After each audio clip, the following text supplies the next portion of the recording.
Hello farmers and welcome to another episode of the harvest season. My name is Al and it's just me again this week. So we're going to do another reasonably short episode. Don't worry, we will get back into some longer, more detailed episodes. We've got a lot of things in the works and there are obviously a lot of games coming out in the next few months that I'm sure we will be getting stuck into. But I'm sure you'll understand, for obvious reasons, at this point in time, we're going to be taking, just a few shorter episodes like this, like the last news episode that I did on my own. Thank you for your support during this time. This episode, I'm just going to talk about some news. There's a few news things that we're going to talk about. I'm going to talk about. But first of all, regarding feedback, normally we'd go through the feedback at the beginning of the episodes. However, we do have a couple of emails and a couple of reviews that I do want to talk about, but I really want to wait until Rochelle is able to come on a podcast because, I'm sure you'll all agree there's nothing better than hearing Rochelle be excited about feedback. So if you have sent us an email or left us a review, don't worry, you aren't missing out on that mention, although I'm sure that's not the reason you've done it. But we will get to that as soon as we can.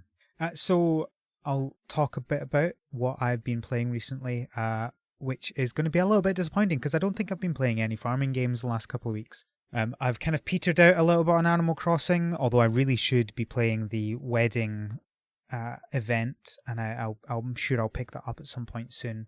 I've mostly been playing some of the new Clubhouse Games game, which is good fun and has been a bit of a different thing for me. I obviously quite like a lot of board games and stuff like that, but I don't tend to make much time for them. And so the Clubhouse Games release was really enjoyable because there's so many games and it's really fun to play lots of different things.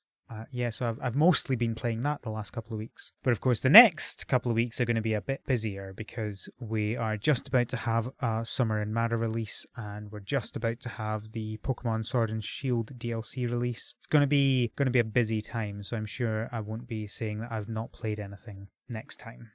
So let's talk about some news then. So there's a few things. First of all, we finally got some information on the release date for Summer in Mara. So this, if you aren't aware, is a game that was kickstarted about 18 months ago, I think in January 2019. It is a very fun looking game, and if you are interested in it, you can go on to Steam and download a demo for it just now. So that's really good if you want to try that out. The links will obviously be in the show notes. But it's a farming game that kind of has lots of different elements to it. It's got some diving. You can sail on a boat. You can obviously do your farming. I believe there's a lot of exploration in it, and there are different classes that you can do. It looks like a good classes you can do. I'm talking about it like it's a school. Classes that you can be, your character in game can be. So yeah, if that sounds of any interest to you, it looks really good. It comes out on the 16th of June, so that's exactly 6 days after this episode comes out, the 16th of June. So if you're looking for that, it'll be coming out on PC in the Steam store and on Switch on that date. There are Xbox and PS4 releases coming, but they have said that they'll be coming in about a month-ish after release. Obviously, take that with a grain of salt, but hopefully you shouldn't have to wait too long if those are your preferred consoles. But yeah, I'm really excited about this. I kickstarted it when it happened. I'm doing all the good words today. If you also kickstarted it, note that Kickstarter backers should be getting their keys on the 11th or 12th of June, a few days early. Well, that's if there are certain Kickstarter backer tiers that got you pre-release. That's when you'll get that. So 4 or so days before the release. And if you're listening to the podcast on release date, that's tomorrow or Friday. That's very soon. I'm very excited about that. As soon as I get the code, I'll be installing it on my Switch and playing it right away. I have ordered a new SD card for my Switch because I am out of space and I need to play me some Summer in Mara. So we also talked about the prologue, as they're calling it, which is the demo that is out on Steam, and there was an update for that, fixing some bugs. So yeah, there were a few bugs that people found, and they fixed them. So hopefully, presumably, those will be folded into the actual release as well, which will be good for us, because obviously bugs are good being squashed. The next piece of news is that we have some more news on Harvest Moon 1 World. So, if you aren't aware of what this is, it's a new Harvest Moon game. If you have not heard the whole Harvest Moon is different from what Harvest Moon used to be, there is some information in a previous episode. I will dig it out and put it in the show notes. But anyway, so there is a new Harvest Moon game coming out. We don't know very much about it. We know it's coming to Switch. The new piece of information is that it's also coming to PS4. So if you're a PS4 fan, you don't like the Switch for whatever weird reason that might be, you've got your game as well if you so choose to play a Harvest Moon game. Now, the other interesting thing, if you are not a PS4 person, is that we've also got some box art for the game on the PS4, which is very interesting. There's a lot I could tease out of this. Obviously, we have a farm, we have a windmill, we have a house, we obviously have some sort of coop or barn, not sure which. Interestingly, there only seems to be one, but in their field, they do have sheep and cows, different types of cows, or maybe it's a horse. It's hard to tell. So I don't know whether that implies there's only one type of building for animals in this game. Maybe I'm reading too much into it. I do not know. Anyway, the other interesting thing is, of course, I just realised that all of the animals I mentioned, they all go in the barn. Of course, there are no chickens there, which is the key one that normally goes in a coop. So that would probably explain it. However, we have what I presume are the two playable characters standing on top of a cliff overlooking this farm, and with them they do have a horse, a dog, a chicken and a chick. So that will probably be why there's only one building. Please ignore what I said before. The other interesting thing is there are some fruit trees around. I don't know, maybe there are going to be fruit trees in there. Not all farming games appear to have fruit trees.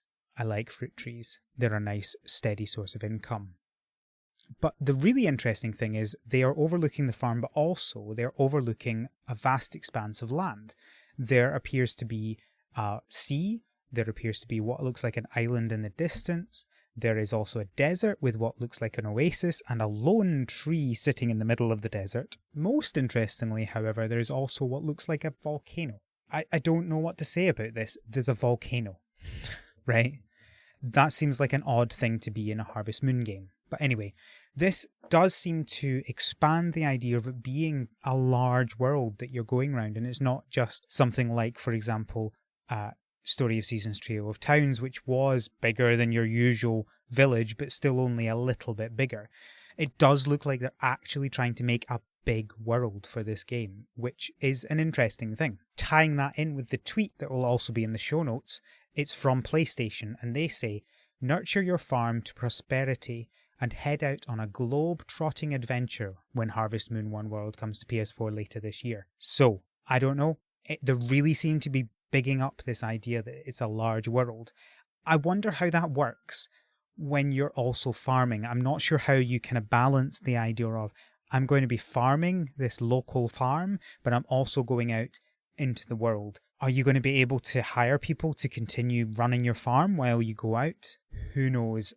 Am I bigging this up too much? Maybe. We will see. So that's Harvest Moon 1 World. I'm tentatively excited. Let's see what happens. The next thing is there have been a few more hints towards updates in Littlewood. So the first thing is that they're implementing travellers that will visit your town after you sold certain items.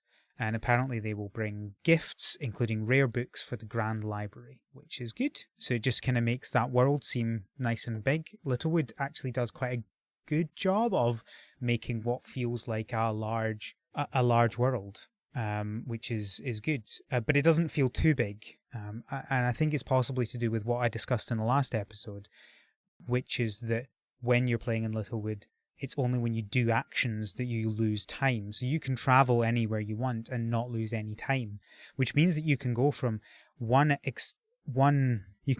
extreme of your village to the absolute other end extreme of the endless forest or whatever, and not have any loss in time, which means that you can feel you can explore while not losing anything back home, which is really good. The next thing is that there are new townsfolk coming to Littlewood. That's very exciting. It looks like there are 3 new ones coming. There might be more. I don't know. I've seen a picture shared by Sean on Twitter showing 3. Also, it looks like the update is coming out this Friday. That is Friday the 12th of June. And it looks like it's going to be including the Grand Library into the game. So that's kind of one of the biggest things that appear not to be implemented in the game yet. It looks like that's coming on Friday, which is very exciting. And the tweet announcing the update says, Littlewood's next update is launching on Friday. Gonna be the biggest one yet. So that seems like quite a big thing. Lots of updates coming on Friday. So if you like Littlewood and you've been playing it, grab that update, see what's new. If you aren't playing it yet, then look forward to the release, which should be coming by the end of next month. Next, we have a game that I've recently found, which is called Red Planet Farming.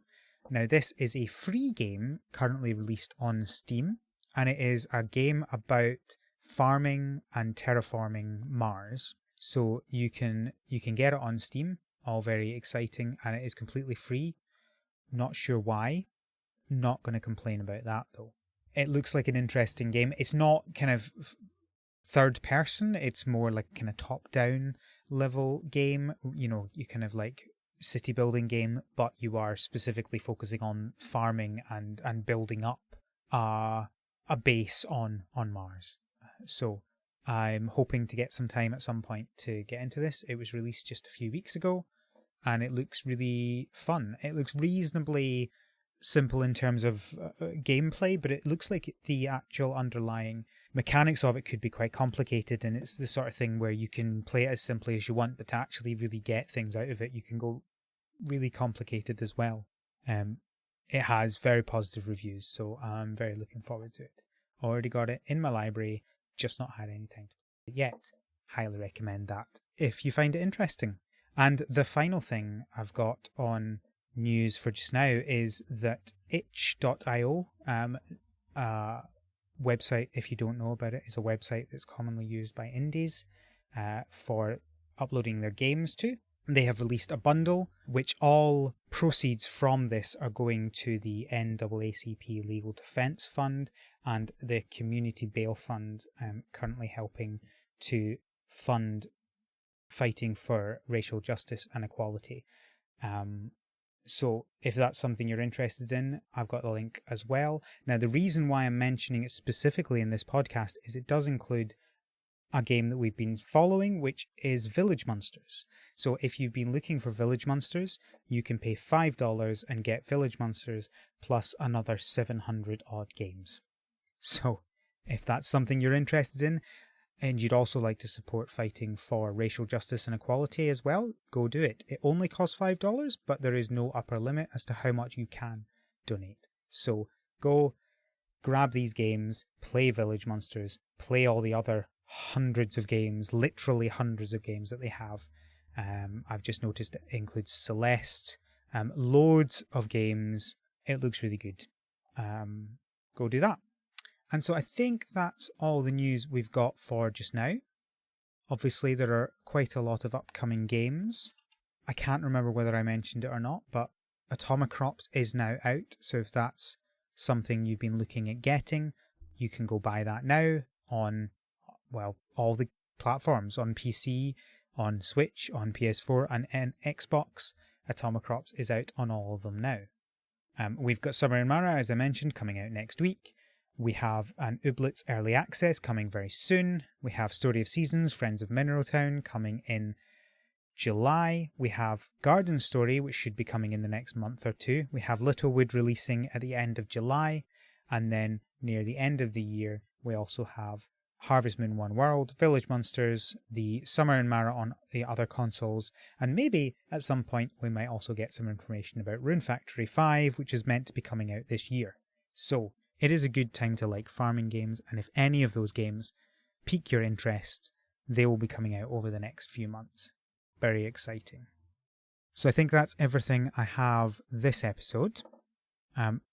If you want any more about the podcast, we have loads of back episodes now on the website, harvestseason.club. You can also email us there if you would like to do that, and you can find links to other things as well from there.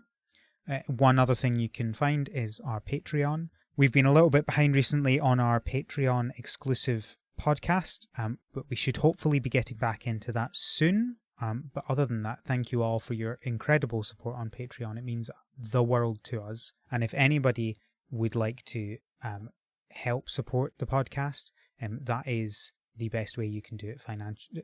If you have the money to do it, that is obviously the best way you can do that. But you can also help by just sharing our posts, sharing the podcast with people. And yeah, that is that. You can find links to all of those in the show notes and on our website. If you want to follow us on Twitter, we are at THSPod. If you want to follow me on Twitter, I am at TheScottBot, and Scott has one T there. If you want to follow Rochelle, she is at Miss Delaney. And yeah, until next time, farmers, have a good harvest.